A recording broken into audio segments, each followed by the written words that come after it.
que foi, Nayene? Que você já tá reclamando, Nayene?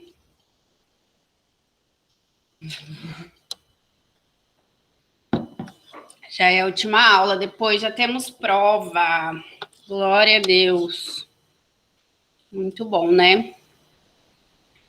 Bom que você aprendeu muita coisa, né, Nayene, até aqui. Não aprendeu?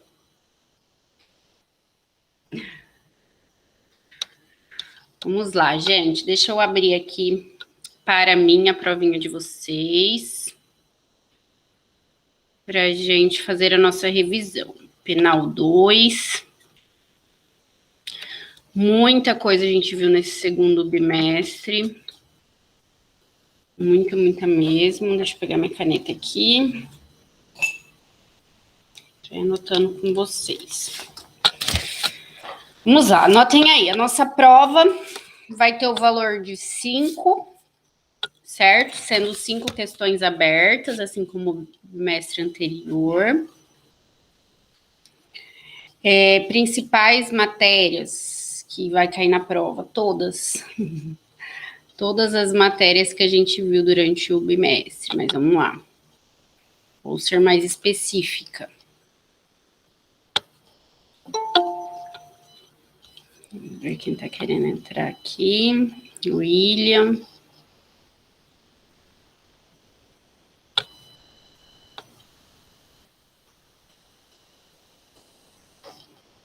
Vamos lá. Medida de segurança, gente, é uma das matérias cobradas na prova. Medida de segurança.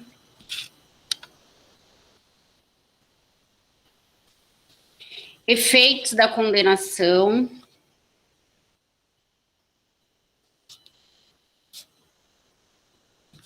Aí a gente tem os efeitos genéricos, efeitos automáticos, né? Os efeitos específicos, efeitos genéricos, e um deles é automático. O livramento condicional, que eu acho que é a nossa última matéria, que a gente ainda tem que ver hoje. Livramento condicional. A prescrição. A gente viu todas as causas distintivas da punibilidade, né? Dentre elas, a prescrição. Então, assim, em síntese, o que vocês estudarem para a prova, o que estudar para a prova, né? Estudem as medidas de segurança, tá? Lembrando, o que é medida de segurança? É quando o juiz, numa sentença de absolvição imprópria, ele reconhece que aquele agente é o autor do crime, ele reconhece a materialidade, ou seja, houve um crime, ele reconhece que aquele sujeito é o autor do crime, mas por ele ser inimputável, ele, ao invés de aplicar uma pena, ele aplica uma medida de segurança. Quais são as medidas de segurança?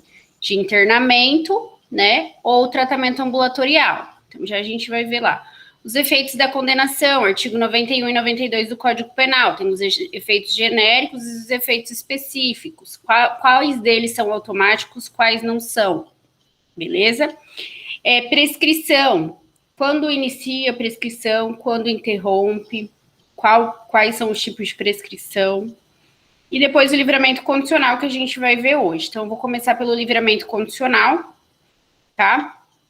Que é a nossa última matéria, e já vou fazendo vocês já vão estar com ela fresca, que já vai cair uma pergunta de livramento. E depois vocês dão uma olhada depois a gente vai ver se vai dar tempo de dar uma olhada nessas outras questões, tá? Então, vamos lá. Livramento condicional, artigo 83. Abram lá.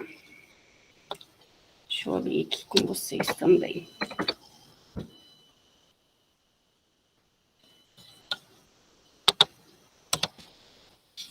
Gente, não estudou livramento condicional, né? Realmente a nossa última matéria, né? Quem acompanha aí certinho.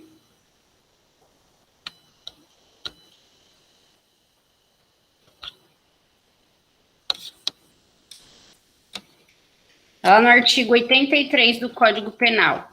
Gente, vocês lembram se foi estudado o livramento condicional? Para mim, tinha sido estudado, sabe? Daí, se eu não me engano, na última aula eu perguntei, na penúltima aula falaram que não. Vocês lembram? 2020.2, Direito Penal 2. Deixa eu ver aqui.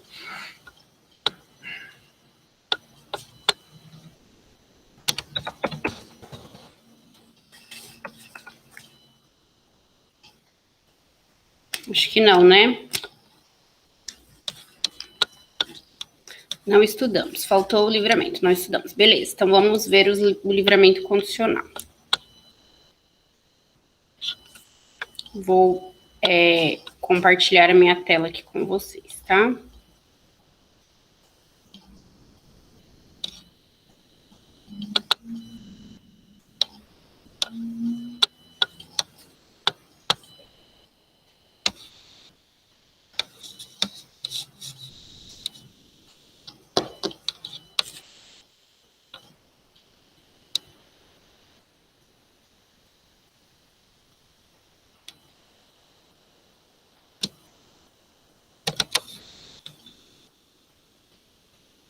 Aparecendo já.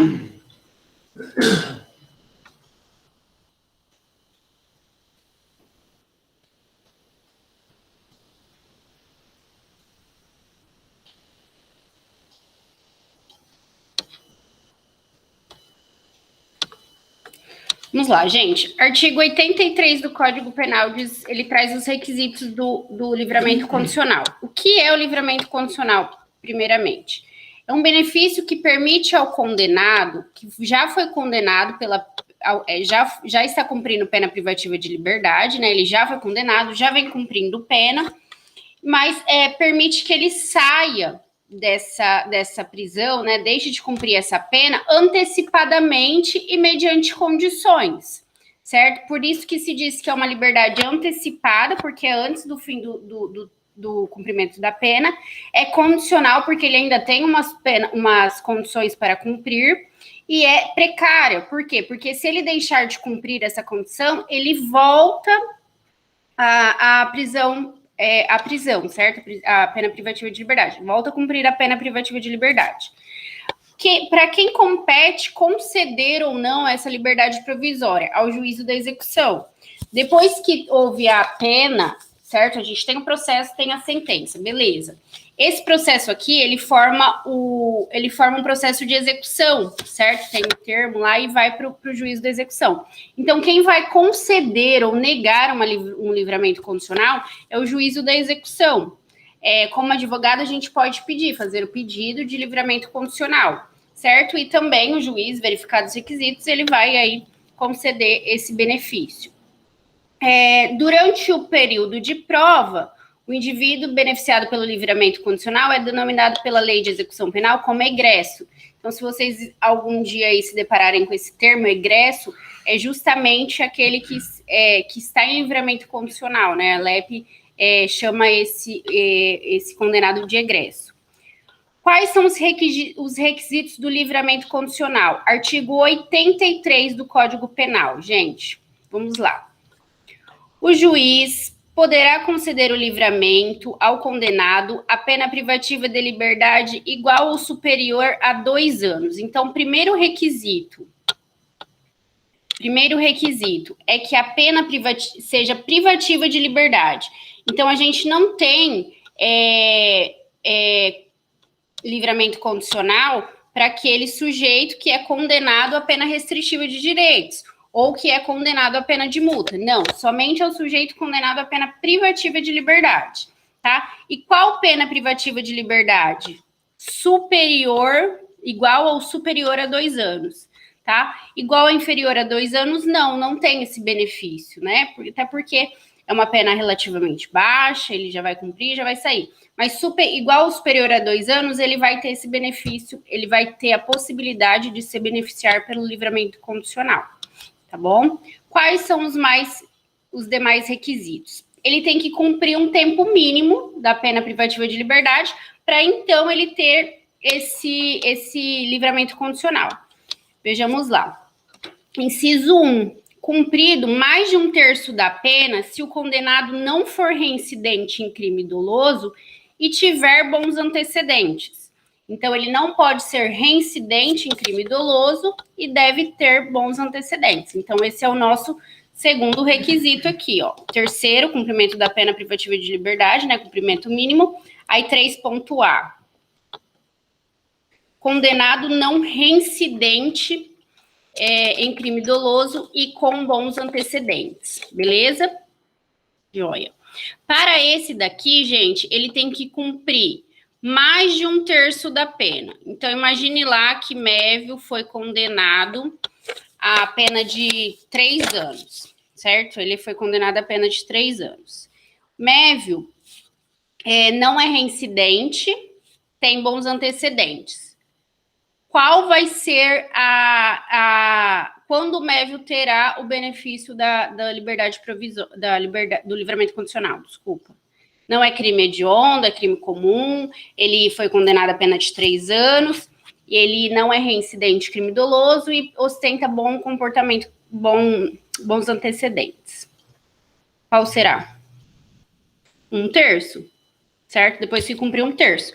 1/3 de 3 anos é 1 ano. Então, após o cumprimento de 1 ano, se ele cumprir os demais requisitos legais que a gente já vai ver, ele vai ter esse benefício do livramento condicional. Joia? Inciso 2, do 83. Quando o condenado for reincidente em crime doloso, é necessário o cumprimento de mais da metade da pena.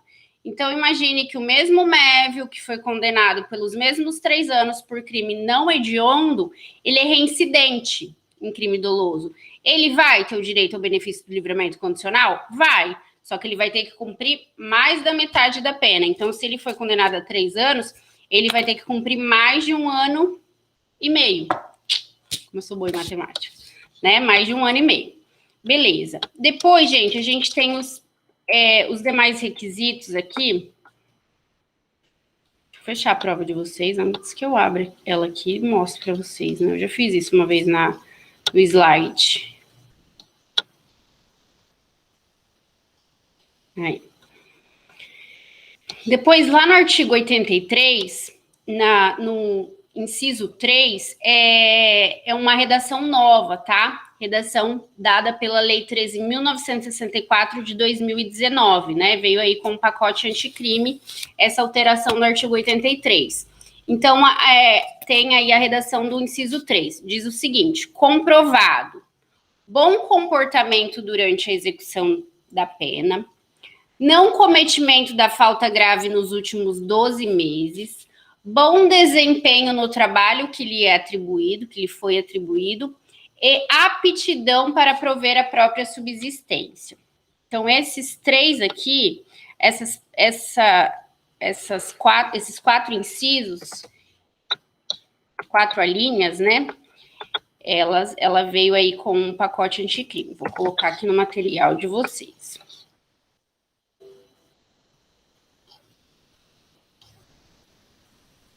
Isso aqui a gente deixa para depois.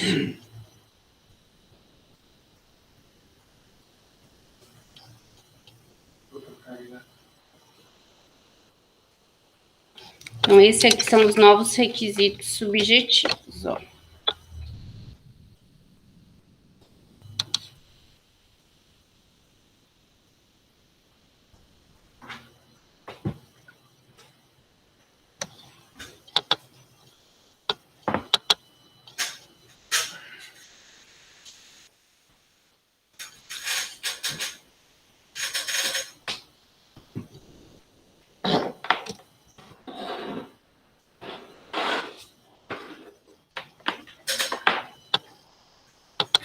Um pouquinho que eu tô ajeitando aqui o material de vocês, tá? Ó, então a gente tem o conceito, a gente tem as características, vou colocar aqui, ó, conceito, características. Ai, meu Deus. Características, a competência, né? Que é a competência do juiz da execução. Aí a gente vem para os requisitos. Os requisitos objetivos é a natureza da pena, tem que ser privativa de liberdade. Daí vai ser quantidade da pena igual ou superior a 2 anos e o tempo mínimo de pena privativa de liberdade, né? Daí a gente tem essa possibilidade, depois a gente vai ver quanto aos crimes hediondos. Quanto aos requisitos subjetivos. A gente tem os requisitos elencados lá no inciso 3 aí. Muitos não vão ter, inciso 2, desculpa, muitos não vão ter porque ele foi incluído em 2019. Então, dependendo do VAD, ainda não vai estar, esse pacote anticrime não vai estar no VAD, né? Então, ó, bom comportamento durante a execução da pena. Bom comportamento carcerário, ele é atestado pelo próprio diretor do presídio, né? Do presídio ou de onde ele cumpre pena. Bom desempenho no trabalho que lhe foi atribuído. Eu já falei para vocês aqui que o trabalho é obrigatório ao preso. Somente não vai ser obrigatório ao preso provisório, ao preso político e ao preso por prisão simples, se a pena for de até 15 dias. Aos demais presos é obrigatório. Então, se ele tem um bom desempenho nesse trabalho, não cometimento de falta grave nos últimos 12 meses, certo? Então, se cometeu falta grave nos últimos 12 meses, ele não vai ter o direito ao benefício do livramento condicional, porque ele não cumpriu um requisito subjetivo. E aptidão para prover a própria subsistência mediante trabalho honesto. Aqui, gente, não quer dizer que ele tenha que estar com um trabalho certo aqui fora. Não é isso que a lei quer dizer. Mas sim, ele tem que ter uma aptidão, ou seja, ele tem que ter todas as possibilidades de conseguir um trabalho honesto aqui fora, né? Porque o juiz da execução penal não soltaria alguém que vai retornar às ruas e cometer novos delitos, né? Imagine que ele está lá preso por roubo, ele vai sair para cometer roubo de novo. Por quê? Porque ele não tem possibilidade de se inserir na sociedade. Então, um dos requisitos é justamente esse. Aí eu já vi uma questão assim, por exemplo, fulano de tal trabalhava como mecânico na oficina da família. Poxa, esse cara, quando ele sair, ele pode retornar, o advogado pode demonstrar ali, né, no pedido de livramento, que ele poderá retornar a essa oficina.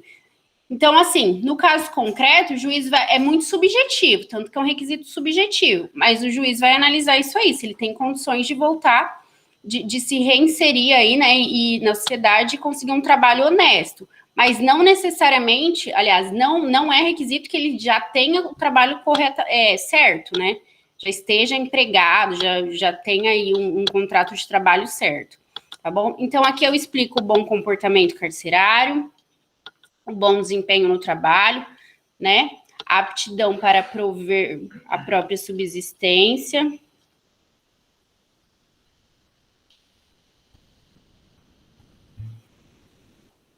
E o inciso 4, gente, tá aqui, ó. Inciso 4. Tenha reparado, salvo impossibilidade de fazê-lo, o dano causado pela infração. Então, um dos requisitos subjetivos é a reparação do dano. Na verdade, é um requisito objetivo, né? A reparação do dano, salvo a impossibilidade de fazê-lo. Então, se é um crime contra o patrimônio, é perfeitamente possível reparar um dano, né? Se é um crime ambiental, se é um crime contra a honra, enfim, tem vários crimes que a gente consegue reparar o dano. Tem outros crimes que não, né? Tem outros crimes que você nem sabe quem é a vítima, enfim, ou que o dano é irreparável. Mas quando é possível fazê-lo, ele somente terá o benefício do livramento condicional se ele é efetivamente reparado. Então, esse é um requisito objetivo. Então, vamos colocar lá na nossa lista, lá no requisito objetivo.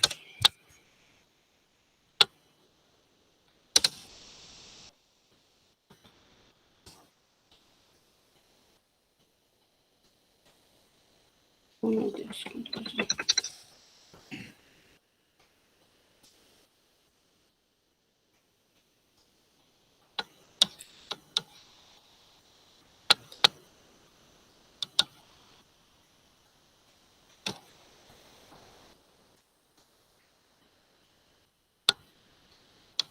vamos colocar lá, requisitos subjetivos.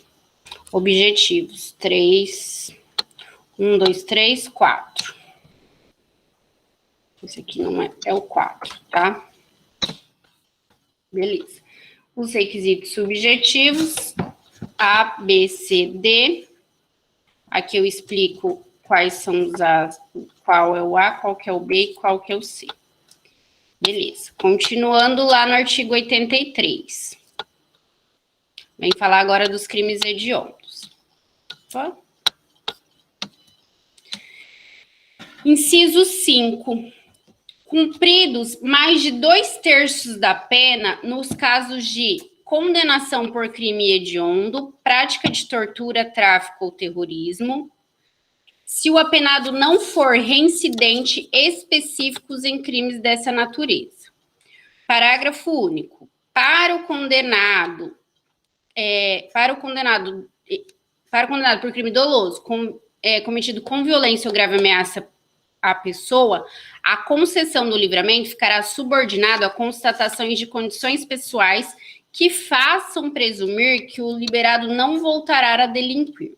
Então, aqui, gente, no inciso 5 e no parágrafo único, a gente tem mais 2 informações importantes quanto ao livramento condicional. Então, vamos colocar aqui no nosso material. Aqui, ó, no requisito objetivo, quando a gente fala da pena privativa de liberdade, a gente pode colocar um C aqui.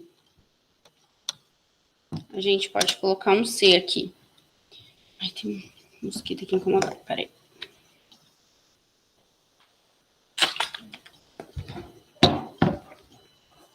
Então, a gente pode colocar assim, ó. Condenado por crimes hediondos.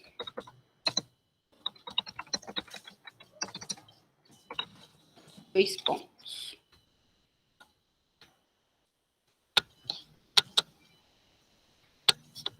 Ou equiparado, né?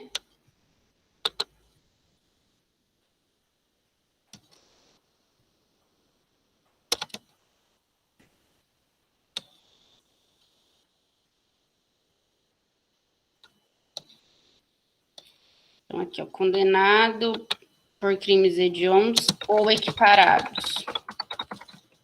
2 pontos. Condenado pela prática hedionda ou equiparado. Se o apenado não for reincidente, exige-se, a crimes dessa natureza, exige-se o cumprimento de mais de 2/3 da pena, operando-se aqui o livramento condicional específico. É o que a doutrina chama de livramento condicional específico. Gente, então, veja bem, se ele for condenado por crime equiparado ou específico, ele vai ter que cumprir mais de 2/3 da pena para ter o benefício do livramento, correto? Sim, é o que diz o inciso 5 do 83. E se ele for reincidente específico em crimes dessa natureza? O que é o reincidente específico? É que ele é reincidente, ou seja, num crime hediondo, ou seja, num crime equiparado. Não precisa ser, por exemplo, tráfico mais tráfico, ou homicídio qualificado mais homicídio qualificado. Mas dessa natureza, por exemplo, um tráfico mais um homicídio qualificado, ou uma tortura mais um tráfico, entendeu? Então, quando isso ocorrer, qual que vai ter que ser o cumprimento da pena para ele ter o benefício do livramento condicional? Ou ele não vai ter o benefício do livramento condicional? Analisem o inciso 5 novamente. Olha o que diz o inciso 5, ó, vou ler para vocês novamente. Cumprido mais de 2/3 da pena, nos casos de condenação por crime hediondo, prática de tortura, tráfico ilícito de entorpecentes e drogas afins, tráfico de pessoas e terrorismo, se o apenado não for reincidente específico em crimes dessa natureza. E se ele for? E aí?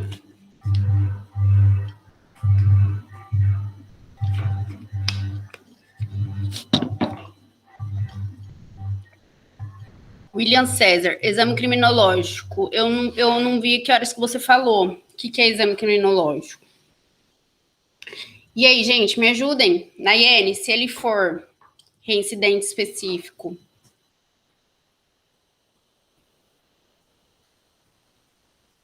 Qual que vai ser a fração que ele vai ter que cumprir ou ele não vai ter direito a esse benefício?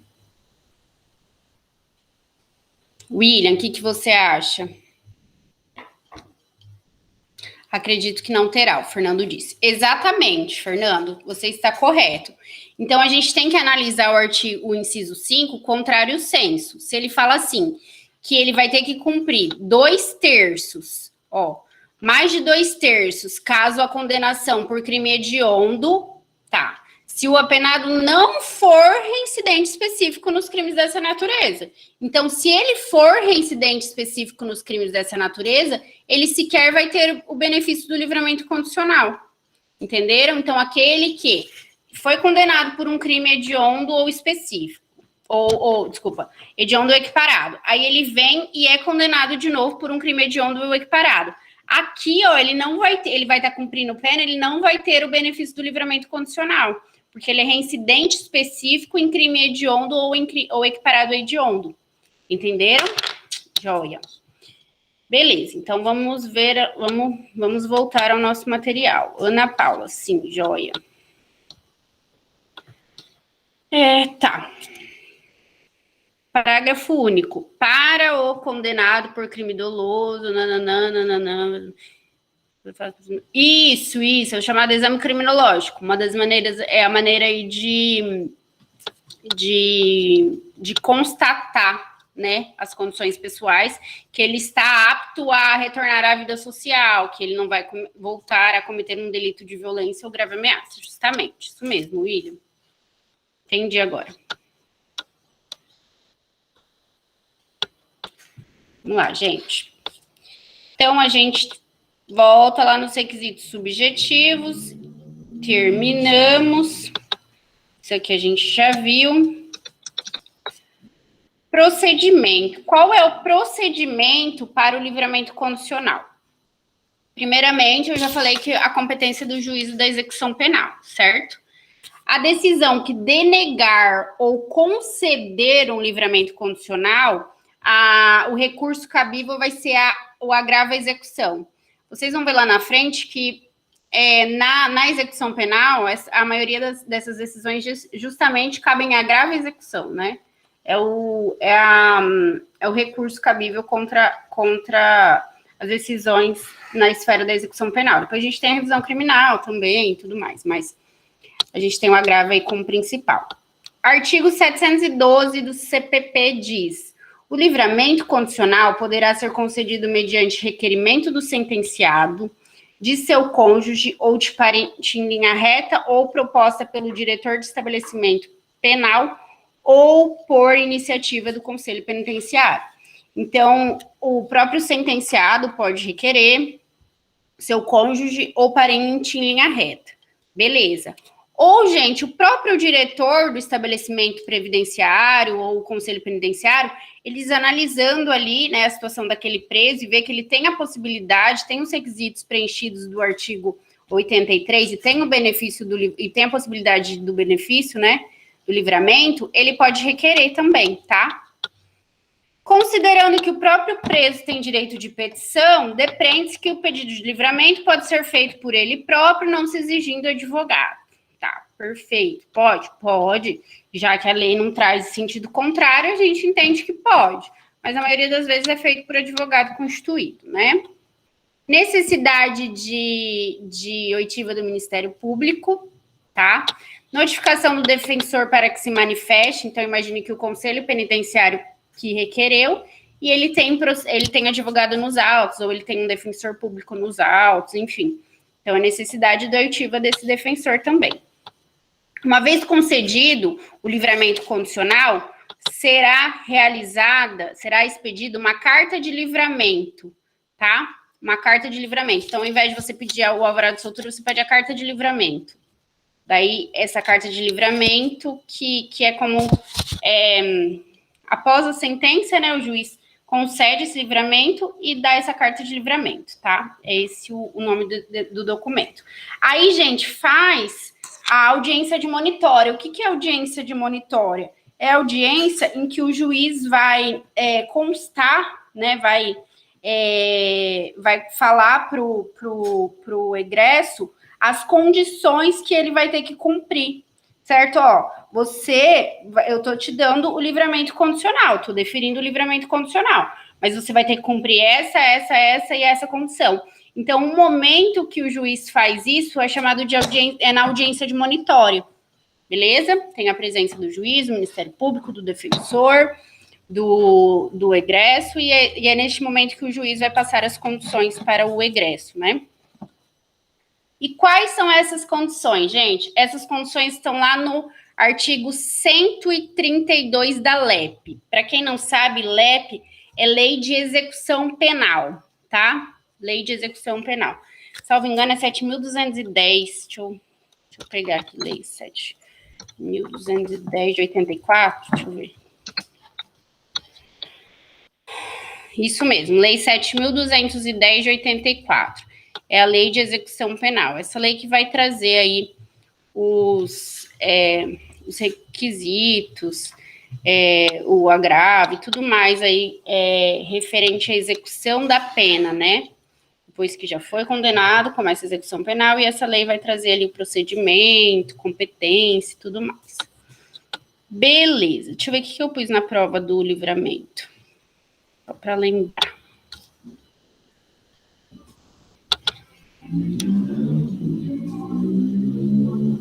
Ah, tá. Entendi o que eu coloquei.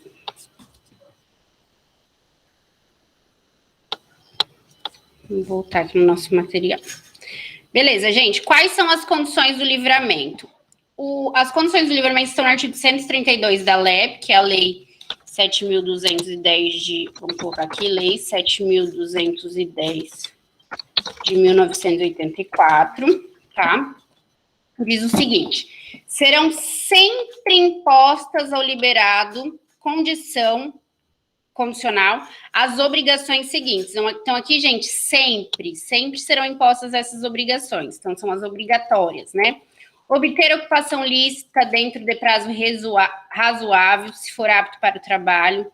Comunicar periodicamente ao juiz sua ocupação, é o chamado assinar, né? Ele vai lá, assina, para falar onde ele está morando, o que ele está fazendo. Não mudar o território da comarca do juízo da execução sem prévia autorização destes.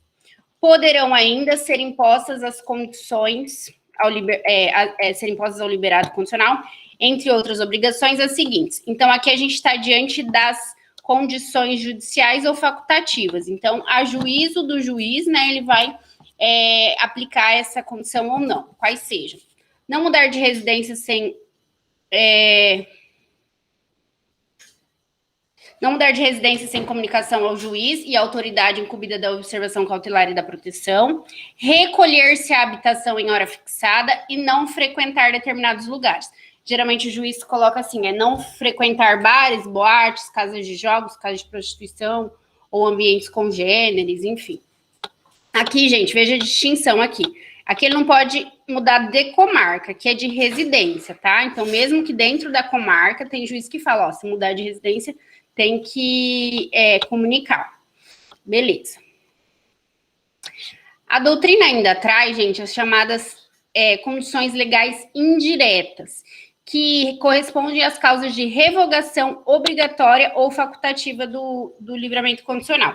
Então, veja bem, o artigo 86 e 87, ele vai trazer as causas que o juiz vai revogar, seja obrigatoriamente ou facultativamente, o livramento condicional. Então, vocês não concordam que essas também são condições?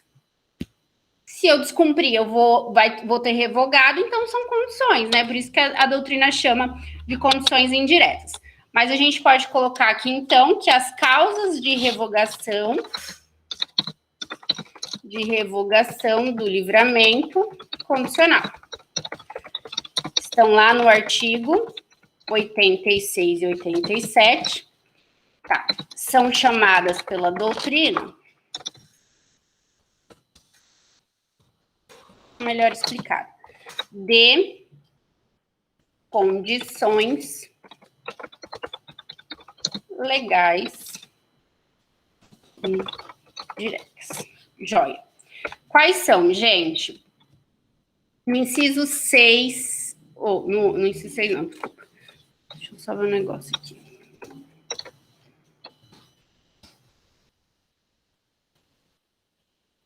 O artigo 86 traz o seguinte: revoga-se o livramento se o liberado venha a ser condenado a pena privativa de liberdade em sentença irrecorrível por crime cometido durante a vigência do benefício. Então, ele está cumprindo ainda o livramento condicional, né?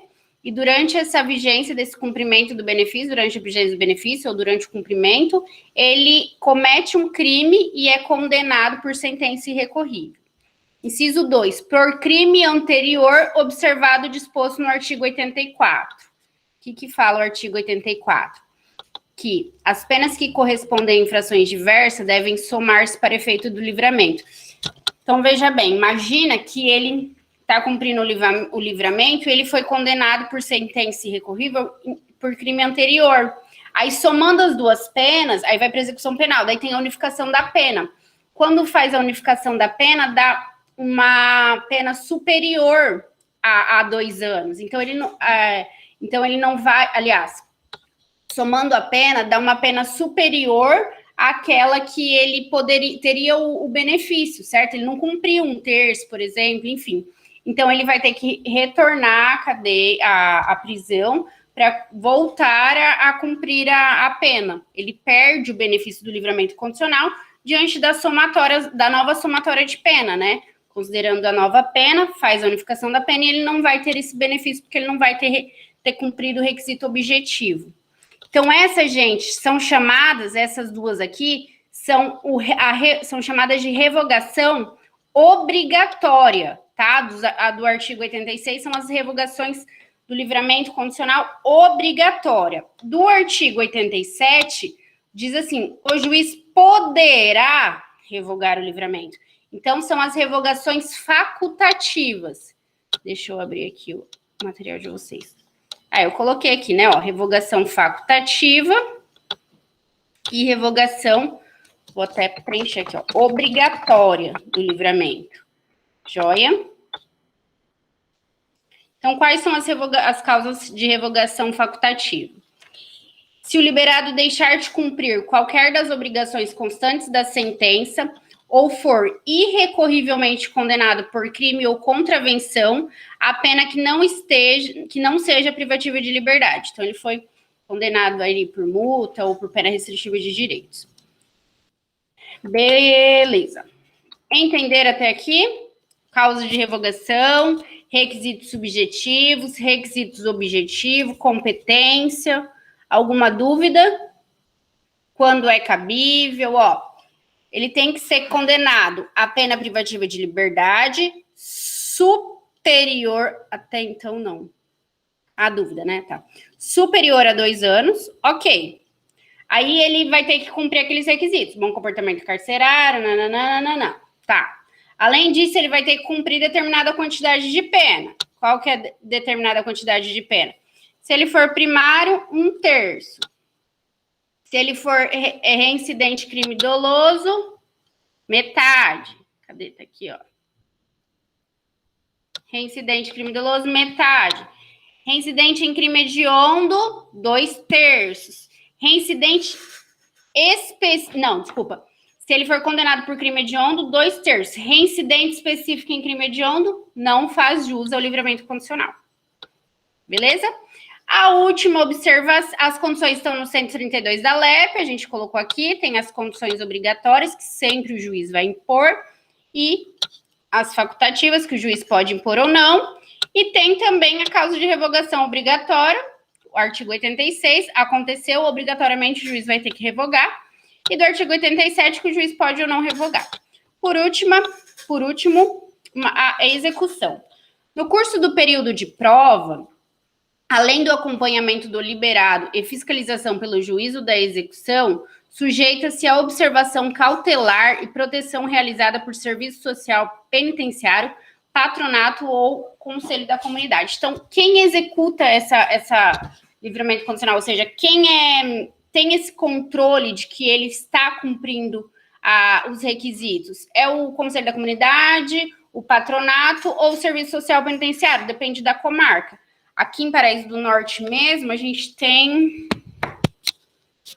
não tem patronato, não tem Serviço Social Penitenciário, a gente só tem o Conselho da Comunidade, né? Aí em Maringá eu sei que tinha o patronato na UEM, mas parece que fechou, ouvi dizer. Não sei se é por causa do Covid ou se mudou de nome, mas eu ouvi dizer que tinha fechado um patronato aí.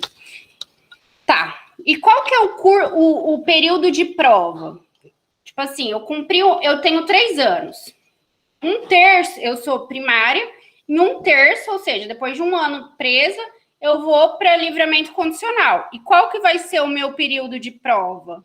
Período que eu vou ter que ficar cumprindo essas condições? Aqui a resposta, gente. Restante da pena. Restante da pena.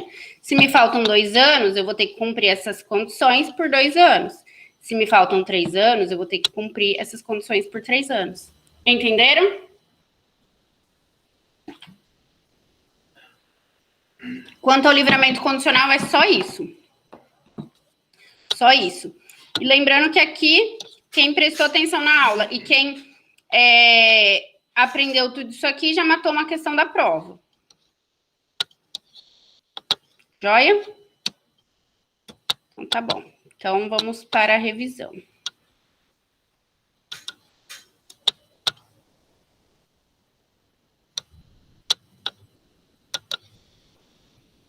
Para a revisão. Então, aqui a gente viu a última matéria do nosso semestre, certo? E já de lambuja ainda vimos uma questão da prova. Então, vai estar bem fresquinha essa questão aqui na cabeça de vocês. Então, as outras quatro questões, ó, considerando que a gente já viu do livramento, vamos dar uma olhada nos efeitos da condenação, na medida de segurança e na prescrição. Deixa eu olhar aqui.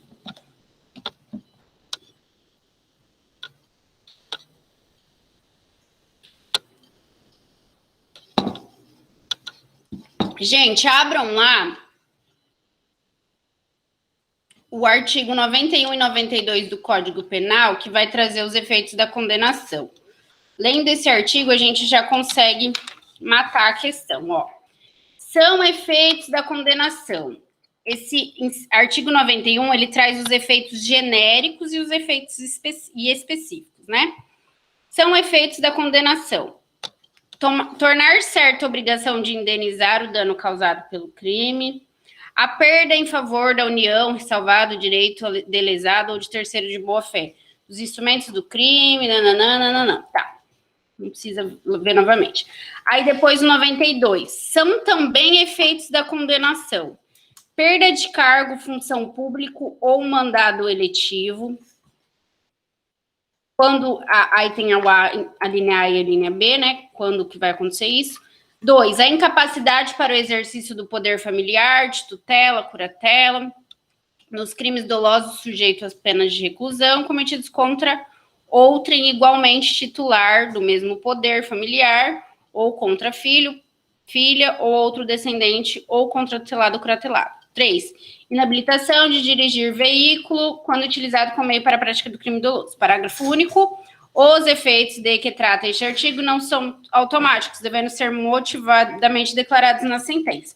Então, assim, esses são os efeitos da condenação, lembrando que os efeitos do 91, eles são específicos, genéricos e específicos. Tá, os efeitos do artigo 91, eles são automáticos, certo? Já os efeitos do artigo 92, não, ó, porque o parágrafo único traz. Não são automáticos, devendo ser motivadamente declarados na sentença. Então, isso é uma observação que a gente precisa fazer. Tá. Outra situação.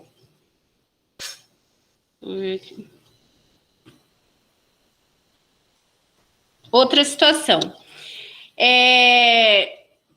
Aqui no 92, a gente tem a seguinte redação. São também efeitos da condenação a perda de cargo, função ou mandado eletivo. Sempre vai ser... Ai, que mosquito chato. Mosquito é abelha. Sempre a perda de cargo, função ou mandado eletivo vai ser um efeito da condenação? Parei de compartilhar a tela, sim, porque eu fechei, tá? Parei, sim. Porque terminou a matéria de livramento, daí eu fechei. Agora eu tô lendo o código. Tô lendo a lei, a letra de lei. Beleza? E aí, gente? Deixa eu ver se eu consigo compartilhar com vocês, então, a coisa do Planalto. Deixa eu ver aqui. Acho que não.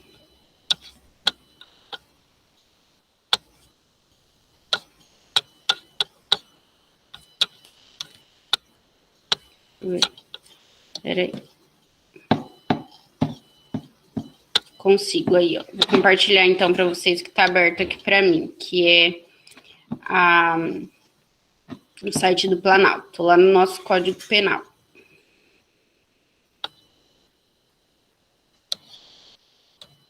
Aparecendo?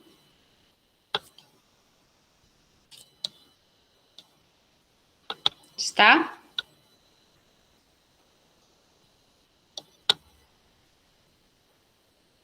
Que tá, né? Ninguém tá falando, mas sim, beleza. Então, gente, aqui, ó, 91 e 92 que vai trazer, né? 91 é os efeitos da condenação, ó, efeitos da condenação. 91 são efeitos automáticos. 92 não. 92 não são efeitos automáticos. Como que eu sei disso? Porque aqui no parágrafo único diz, ó, os efeitos de que trata este artigo não são automáticos, devendo ser motivadamente declarados nas sentenças. Beleza. Aí a minha pergunta é: sempre vai ser efeito da condenação a perda de cargo, função pública ou mandado eletivo? Sim ou não? Então, sempre que alguém que tem uma função, um cargo ou mandado eletivo cometeu um crime, vai ser um efeito da condenação isso?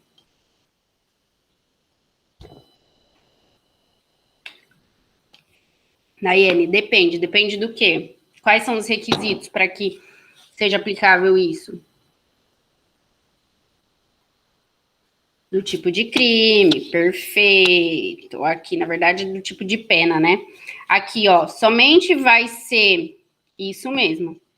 Somente vai ser possível, né, a perda de cargo, função pública ou mandado eletivo, exclusivamente de acordo com o artigo 92 do Código Penal, quando aplicado pena privativa de liberdade por tempo igual ou superior a 1 ano, nos crimes praticados com abuso do poder ou violação do dever para com a administração pública, ou quando for aplicada pena privativa de liberdade por tempo superior a 4 anos nos demais casos. Então, imagine que um funcionário público cometeu um crime que não é com abuso de poder e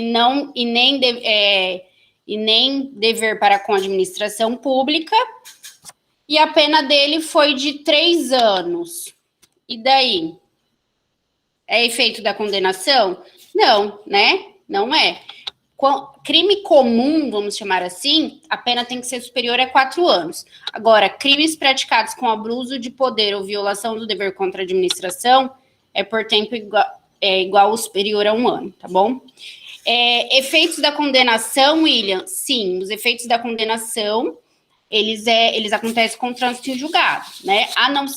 Porque daí a gente tem assim, se houver um recurso, a gente tem um recurso com efeito devolutivo e suspensivo, né? Então, assim, quando ele for condenado irrecorrivelmente, falei certo? Irrecorrivelmente, acho que sim, né? Ou transitou em julgado, aí aplica-se os efeitos da condenação, né? Beleza? Então, vamos lá. Quanto aos efeitos da condenação, são só esses 2 artigos, não tem muito mais o que falar. Então, já vou riscar. Medida de segurança, gente. Quando... Vocês lembram o que é medida de segurança? Falei no começo da aula, né? Então, o inimputável, ele cometeu um crime e tal. o juiz entendeu que ele realmente cometeu, que existiu o crime, que ele realmente cometeu, mas não vai aplicar uma pena privativa de liberdade. Ele vai aplicar uma medida de segurança. O nome dessa sentença é sentença de absolvição imprópria. Joia, o que é a medida de segurança? Ou tratamento ambulatorial, ou a internação, né? Beleza. Vamos abrir também aqui onde fala das medidas de segurança. 45. Ai, só que eu não lembro. Medida de segurança. Medida de segurança. Não vou lembrar agora.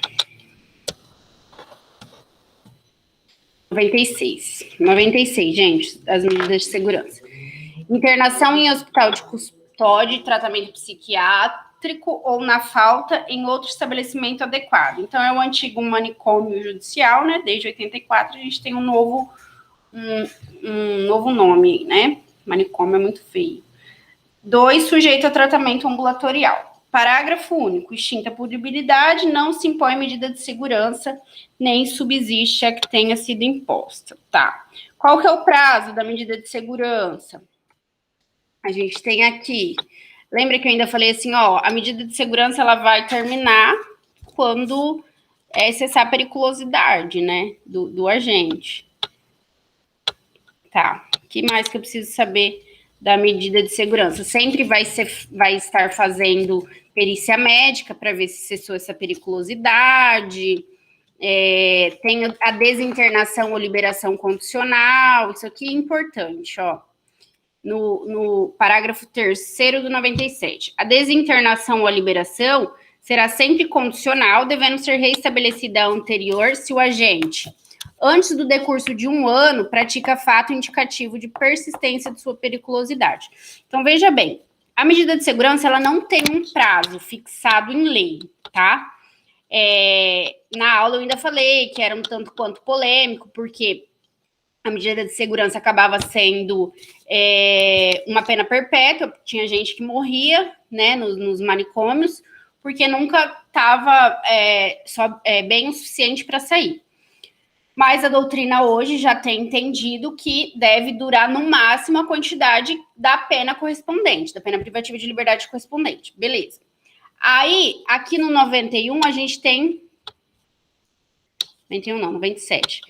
97, parágrafo 1º. A internação será por tempo indeterminado, perdurando enquanto não for averiguada, mediante perícia médica, a exceção da periculosidade. Acabei de falar. O prazo mínimo deverá ser de 1 a 3 anos. Então, a gente tem um prazo mínimo, mas a gente não tem um prazo máximo. Aí, o parágrafo 2º diz que a perícia médica realizar-se-á ao termo do prazo mínimo fixado e deverá ser repetida de ano em ano, ou a qualquer tempo, se o juiz da execução determinar. Então, imagine que foi feita uma perícia e determinou que ele está apto, né, a retornar aí ao convívio. Então, ele vai acontecer a desinternação. Essa desinternação, gente, a princípio, ela vai ser uma desinternação assistida, né? Ou uma liberação condicional, certo? Ele vai retornar às ruas, mas ele vai ter que cumprir umas condições. Por exemplo, se ele retornar antes de 1 ano a cometer um novo delito, ele retorna para a internação. É o que está dizendo aqui no parágrafo 3º, ó. A desinternação ou a liberação será sempre condicional, devendo ser restabelecida a situação anterior se o agente, antes do decurso de 1 ano, pratica um fato indicativo de persistência de sua periculosidade. Aí vem o parágrafo 4º. Em qualquer fase do tratamento ambulatorial, poderá o juiz determinar a internação do agente se a providência for necessária para fins curativos. Então, imagine que, a princípio, ele foi condenado somente ao tratamento ambulatorial. Mas, posteriormente, o juiz achou que seria melhor que ele fosse para o hospital de custódia. O juiz pode, a qualquer tempo, deliberar nesse sentido. Então, acho que quanto à medida de segurança também não tem nada muito além disso para eu falar. Alguma dúvida quanto à medida de segurança, quanto a esses artigos que eu acabei de ler? Se não...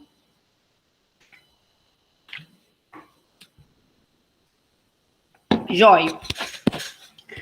Aí vamos para a prescrição. A prescrição é o bicho de 7 cabeças, né? A prescrição é o grande terror de vocês.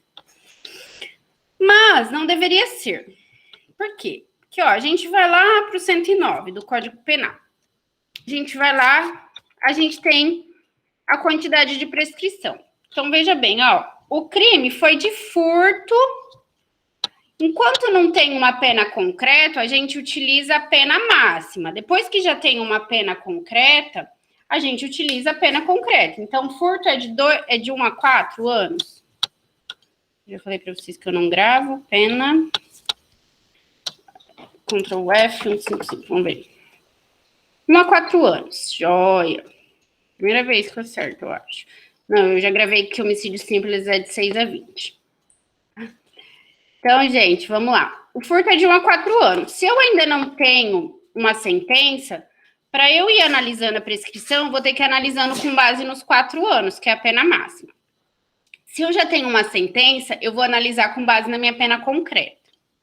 Beleza. E depois tem aquela situação da prescrição antecipada, né? Tá demorando muito o processo, eu, como advogada, chego lá e falo, ó, doutor, não é bem assim, né? Não é chego lá e falo, né? Eu peticiono, tá? Olha, considerando que meu cliente é primário, que ele tem as circunstâncias judiciais favoráveis, provavelmente a pena dele vai ser essa.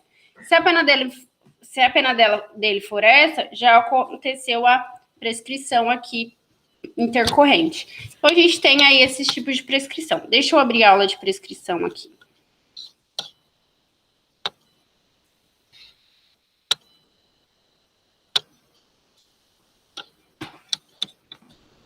Eu não sei por que eu coloquei prescrição na prova. Não era para ter colocado, porque é a matéria mais difícil, né? Mas é para testar vocês mesmo. Vamos tirar de letra.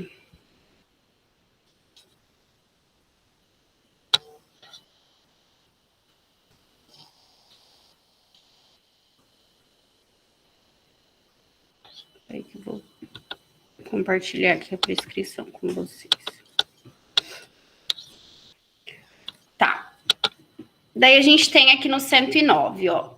Vai ser em 20 anos se o máximo da pena é superior a 12, em 16 anos se o máximo da pena é de 8 a 12, se de 4 a 8 em 12 anos e assim vai, tá? Depois de transitada em julgada, regula-se pela pena aplicada. Então, quando a gente já tem uma pena, a gente regula pela pena aplicada. Quando inicia a prescrição?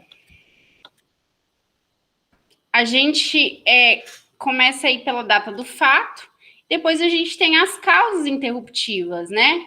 Que está lá no artigo 110, 115, cadê? 110, 115, 111, 112. Aqui, ó. No 102, a gente tem o termo inicial da prescrição depois de transitado em julgado. No 110...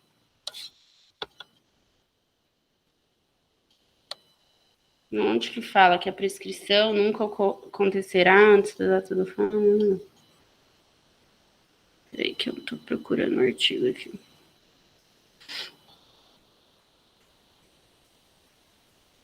Está na próxima aula, que a gente viu umas 3 aulas de prescrição, né?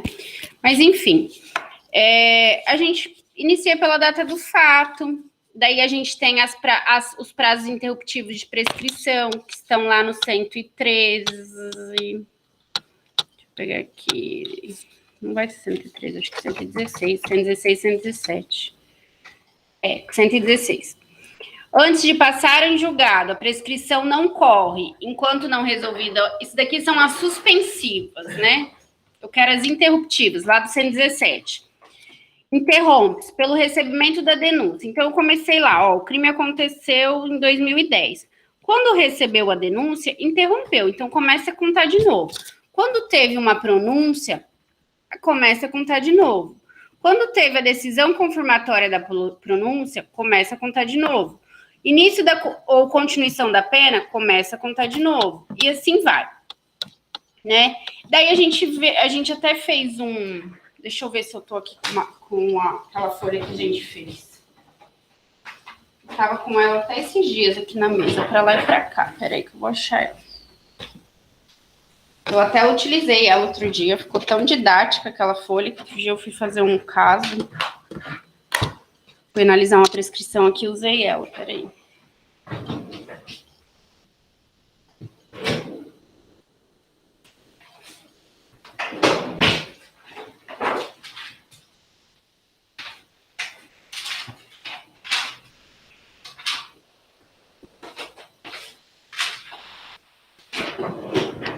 Aqui. Então, daí a gente tem assim, ó. A prescrição da pretensão punitiva propriamente dita. Então, a gente ainda está correndo um processo. A gente não teve nenhuma causa interruptiva da prescrição, né? E o juiz recebeu a denúncia, ó, fala que o artigo diz o seguinte: pelo recebimento da denúncia ou queixa. Então, quando o juiz recebeu a denúncia, iniciou o prazo prescricional novamente, porque interrompeu, né? Então, ele recebeu. Está correndo o processo. A pena máxima é 4 anos. Imagine que a pena máxima é 4 anos. E está correndo o processo, qual que vai ser a prescrição aqui, se não tiver nenhuma causa interruptiva, se a pena máxima é 4 anos? Olhem lá no 109.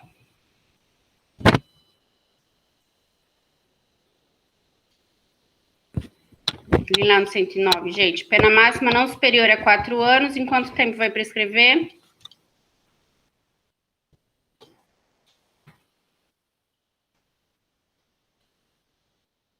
8 anos, certo?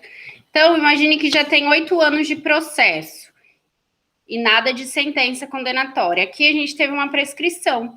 Imagine que esse autor do fato aqui, ele era menor de 21 anos, reduz na metade. Então, no 4º ano aqui, já houve uma prescrição intercorrente.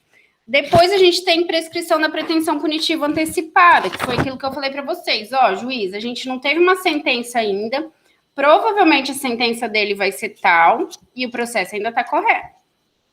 Depois que a gente tem a sentença do 1º grau, abre outras possibilidades. A gente tem a prescrição da pretensão punitiva intercorrente, né? A gente já tem uma pena X. A gente tem a prescrição da pretensão punitiva retroativa, que daí retroage da data anterior à sentença. Ó, ele foi condenado aqui, ó, a 2 anos. Então, a pena dele prescreve em 4. E daqui até aqui atrás foram 5 anos. Então, houve a prescrição da pretensão punitiva retroativa, né? E depois do transitado em julgado, ainda a gente tem a executória. Prescrição da pretensão executória. Ó, Estado, você perdeu o direito de executar porque prescreveu. Então, a gente tem que analisar o quê? Tem alguma causa interruptiva no caso concreto? Em que momento do processo a gente está? Aí a gente vai lá no código, no 109, e acha a prescrição. Lembram-se que o 115 traz que... Vamos lá, vamos ler o 115. Já vou corrigir esse aí que vocês falaram, gente. 115. São reduzidas da metade os prazos de prescrição quando, ao tempo do crime, então no dia do fato, o agente era menor de 20 anos, ou na data de sentença maior de 70 anos. Aí o prazo prescricional reduz a metade. Então, se o prazo prescricional era de 8 anos, cai para 4. Beleza? Vamos ver o exercício 14, da semana 14. Tem aí? Deixa eu entrar aqui. Hoje o AVA tá funcionando, né? Ontem não tava. Eu também queria fazer um exercício ontem, não tava funcionando. É cabuloso o exercício? Complicando. Esse é difícil. Vamos lá. Nossa, só 3 pessoas responderam. Vamos ver quem respondeu. Fernando, Isa e Ingrid. Ah, não, é Carla. Ah, não, bastante gente. 3 pessoas que eu não tinha lido. Ah, não, quase todo mundo. 3 pessoas que eu não tinha lido. Então, vamos lá, vamos corrigir juntos esse aqui. Vou pegar uma folha aqui. Mévio foi denunciado pelo crime de sequestro ou cárcere privado, de 1 a 3 anos de reclusão. Joia. Gente, a que vai cair na prova é bem mais simples, tá? Que esse daqui. Mas vamos lá. Os fatos teriam ocorrido 2 de janeiro de 2011. 2 de janeiro de 2011. A denúncia foi recebida em 3/3/2015. Após regular instrução, a gente foi condenado em sentença publicada em 3 de março de 2018. Então, sentença 3 de março de 2018. Sendo aplicada a pena mínima de 1 ano. Então, 1 ano. O Ministério Público não apresentou recurso e a defesa também não buscou absolvição. Joia! Considerando as informações, no dia 20 de setembro, data marcada para a sessão de julgamento do recurso, enquanto a defesa buscou a absolvição. Ah, tá. Então, dia 20 de setembro de 2018, data marcada para a sessão de julgamento, em caso de não ser dado provimento ao advogado demérito.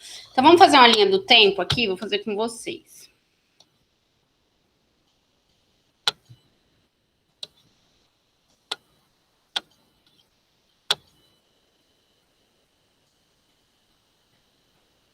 Vou apresentar aqui para a gente fazer uma linha do tempo, tá?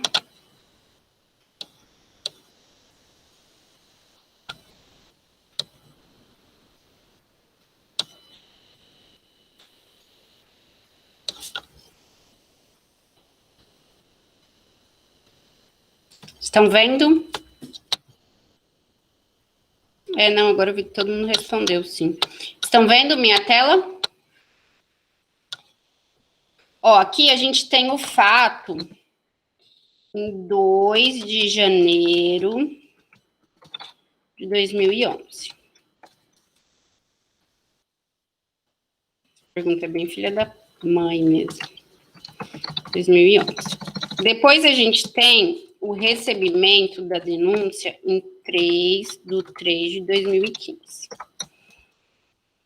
Depois a gente tem a sentença, né? É sentença, gente, em 3/3/2018. 2018. Tá.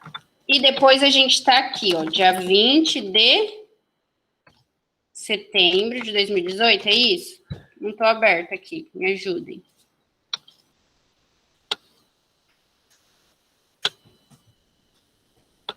Sim. É isso mesmo, gente? Quando foi a sentença? Aliás, que dia que eles estão falando que a gente tá?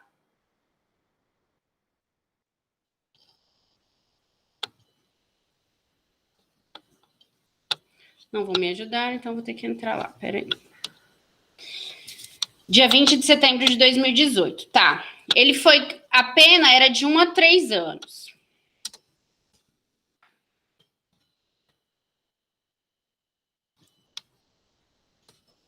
Pena.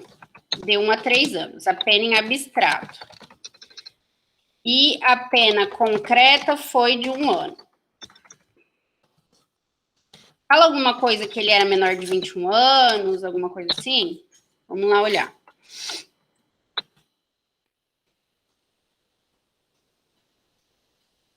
Não fala nada, né? Tá. Então, primeiro de tudo, para a gente começar a analisar. Se a gente tem a pena abstrata de 3 anos, quando vai prescrever essa pena aqui? Quando prescreve pena máxima de 3 anos? 8 anos, não é? 8 anos. E quando prescreve a pena máxima de 1 ano? Lá no 109, voltando no 109. Em 8 anos, se o pena não excede a 4, então aqui. Em 3 anos, se o máximo da pena é inferior a 1, não é inferior. Se o máximo da pena é igual a 1, em 4 anos. Então, a pena concreta, a gente já tem 4 anos. Então, veja bem. Daqui, do fato, até o recebimento da denúncia, a gente não tinha pena concreta, a gente só tinha pena em abstrato. Então, prescreveria em 8 anos. A gente teve aqui 8 anos, o curso de 8 anos? Sim ou não? Entre 2011 e 2015? Não. Então, a gente não teve a prescrição da pretensão punitiva propriamente dita. Tá. Tá. Aí aqui a gente teve de 2015. Aqui a gente já tinha uma pena de Não, a sentença foi aqui, né? Entre o recebimento e a sentença, também 8 anos. A gente teve o decurso de 8 anos? Sim ou não? 2015 e 2013? Porque aqui a gente ainda não tinha uma pena concreta. Então, a gente ainda trabalhava com a prescrição de 8 anos. Também não. Aqui, quando foi em 2018, a gente teve a pena de 1 ano. A gente teve a pena de 1 ano. Então, vamos olhar do 2018 a 2000. Se a gente teve a pena concreta de 1 ano, a gente tem 4 anos aqui. Vamos olhar de 2018 a 2015, teve 4 anos? E de 2015 a 2011, teve 4 anos? Ou, não é 4 anos, aqui não teve, né? 2015, 16, 17, 18, aqui não teve. E aqui, do fato até o recebimento. 2011, 2012, 2013, 2014, 2015. Teve 4 anos. Tá. Vamos olhar, então, quais são as alternativas. Vou copiar ele aqui para vocês, tá?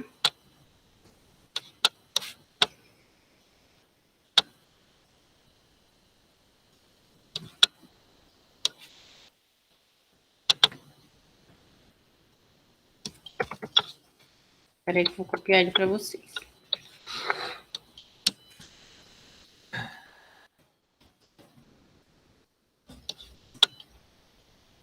Bom, quem está com ele fechado, ele está aqui, tá?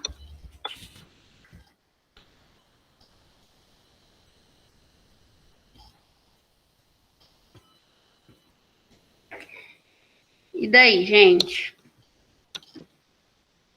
Qual que é pelo jeito, pelo que eu tô olhando aqui, a maioria respondeu D, né? Foi isso mesmo? Quem respondeu diferente de D?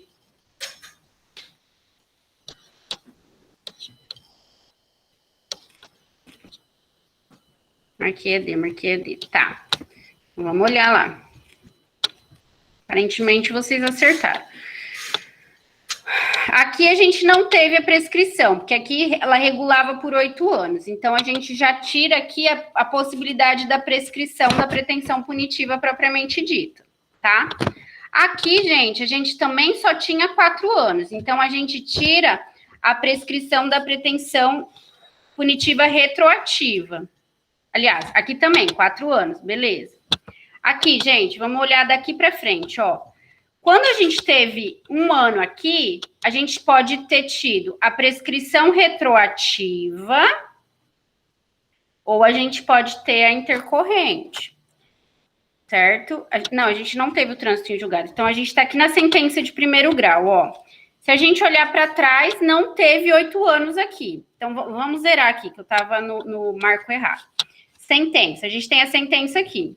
A gente tem a sentença de 1 ano, então a nossa prescrição prescreve, o prazo da nossa prescrição é 4 anos.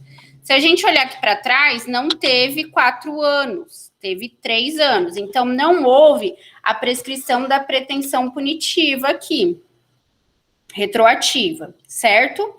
E da intercorrente? O que vocês acham? De 2018, que foi a nossa sentença, até hoje, 20 de 9 de 2018, decorreu 4 anos? Não decorreu 4 anos. E do trânsito em julgado? A gente nem tem trânsito em julgado ainda para falar em prescrição da pretensão executória. Então, na verdade, esse exercício mais confunde, mas a hora de resolver ele é bem fácil. Porque se a gente vê aqui, ó, daqui para trás a gente analisou, daqui para frente a gente analisou com prazo de 8 anos, não deu. Daqui para trás a gente analisou com prazo de 4 anos, também não deu. E daqui para frente, considerando que foi em 2018, a gente ainda não teve o trânsito em julgado. Então, vamos ver as possibilidades. Poderá buscar o reconhecimento da pretensão pela pena em concreto entre a data do fato e a data do recebimento da denúncia? Não, a gente não analisa essa daqui, né? Não ocorreu a prescrição aqui. Poderá buscar o reconhecimento da prescrição da pretensão pela pena em concreto, porque aqui, gente, a gente tem a pena em abstrato só. Pela pena em concreto entre o recebimento da denúncia e a publicação da sentença. Daria retroativa, só que aqui não deu 4 anos, então também não gera a prescrição. Poderá buscar o reconhecimento da prescrição da pretensão punitiva pela pena em concreto entre a data do fato e o recebimento da denúncia? Não é possível isso, tá? Não poderá buscar o reconhecimento da prescrição da pretensão punitiva nem da prescrição executória, porque não ocorreu nenhuma das duas. Essa é a questão. Então, assim, ela parece bem difícil, mas no fim, quando você visualiza que não teve nenhuma, ela acaba sendo fácil. Agora, eu vou falar uma similar da prova, para vocês verem que da prova vai ser muito mais fácil, tá? Claro que não é igual, mas mesma ideia, assim.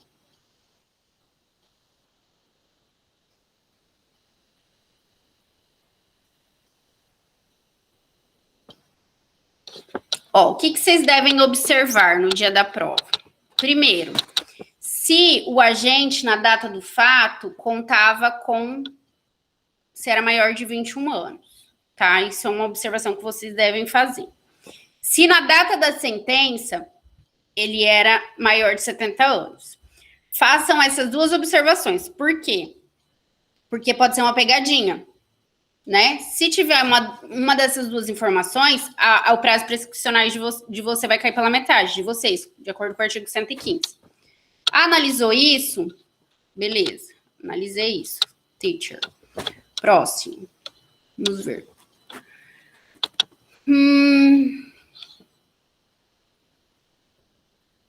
Já teve uma sentença? Já teve uma sentença? Já teve um trânsito em julgado? Não teve nenhuma sentença, nem teve um trânsito em julgado. Então, a gente está falando, não houve um trânsito em julgado, então a gente está falando de prescrição da pretensão punitiva, né? Se houve o trânsito em julgado, a gente tem várias possibilidades, mas se não houve, a gente só está falando da prescrição da pretensão punitiva. Ah, não houve nem sentença. Poxa, então, ou é a propriamente dita ou é a antecipada.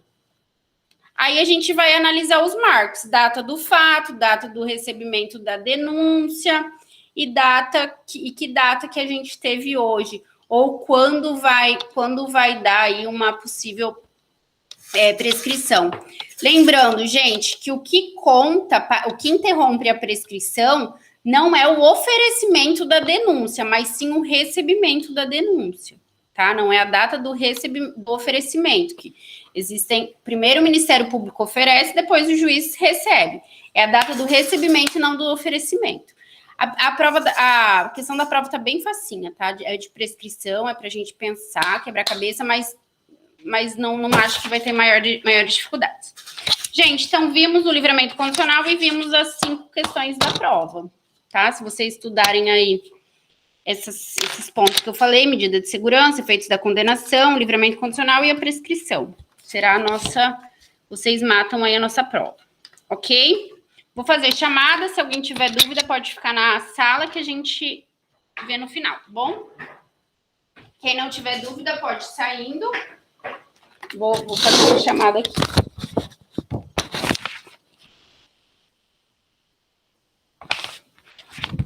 Terminou?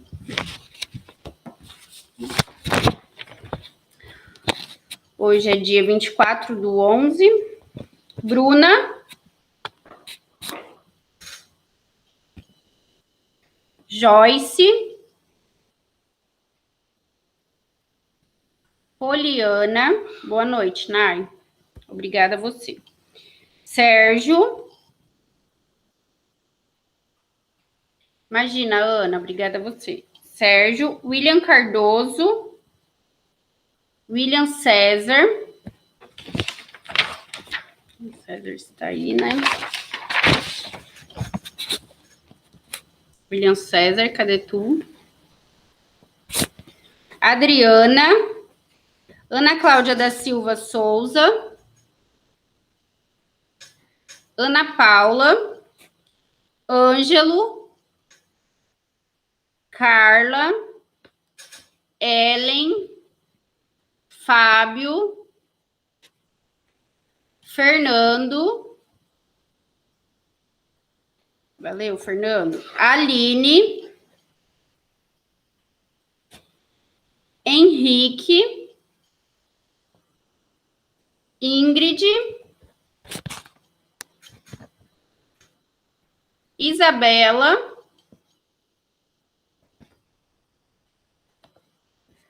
Laisla. E Roseli. E Tainá. Laisla tá ali, Roseli tá ali. Beleza. Gente, muito obrigado. Tainá, beleza.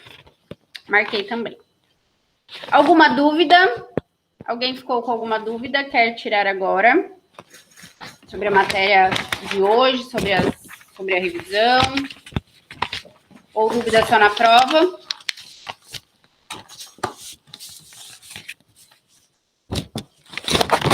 Vai estar tranquilinha. A prova multi não. 2 pontos da prova multi, 3 das tarefas e 5 da prova, salvo engano. Tá bom? Joia, então, gente. Muito obrigada e uma boa noite para vocês.